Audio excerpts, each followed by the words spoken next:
তোমাকে আমার ভালোবাসতে কেন এত ভালো লাগে যদি এর কারণ জিজ্ঞেস করো, আমি বলবো এর ব্যাখ্যা আমার জানা নেই। তবে এটুকু জানি, যেদিন প্রথমবার আমি তোমার চোখ দেখলাম সেদিন বুঝেছি মায়া থাকে চোখের মাঝে, মায়া থাকে পাপড়ির ভাঁজে ভাঁজে। তুমি যদি অযুত কোটি মানুষের ভিড়ে মিশে থাকো, তবে আমার চোখ দৃষ্টি সবার চোখ উপেক্ষা করে তোমার ওই দুটি হরিণী চোখের প্রতি আকৃষ্ট হবে। কারণ তোমার ওই দুটি চোখ আর শুভ্রতম পাপড়ি ভীষণ মায়া ছড়ায়। যেদিন তোমার সাথে আমি প্রথমবার কথা বললাম সেদিন বুঝেছি মায়া থাকে কথার মাঝে, মায়া থাকে শব্দের ভাঁজে ভাঁজে।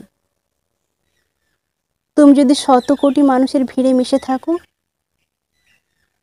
তবে আমার হৃদয় শত কোটি মানুষের কণ্ঠ উপেক্ষা করে তোমার কণ্ঠে শিউরে উঠবে।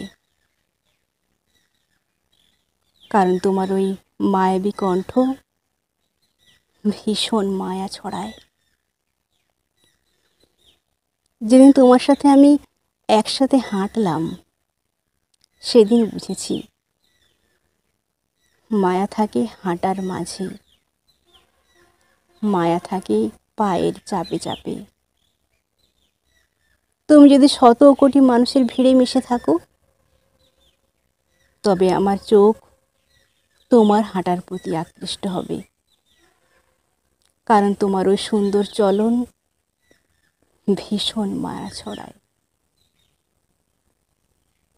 এমনটা নয় যে তুমি একমাত্র যে কিনা একজোড়া হরিণী চোখ, মায়াবী কণ্ঠ আর সুন্দর চলনের অধিকারী। হয়তো অজস্র বা অসংখ্য রয়েছে, কিন্তু কি জানো তো, আজ পর্যন্ত আমি কারোর প্রতি এতটা মুগ্ধ হইনি যতটা তোমার প্রতি মুগ্ধ হয়েছি। আকাশে হাজার তারার মাঝে যেমন একটা চাঁদ, আমার কাছে তুমি ঠিক ততটাই প্রিয়, ততটাই কাছের। আমি শুধু তোমাতেই মুগ্ধ, তোমাকেই চাই, তোমাকেই।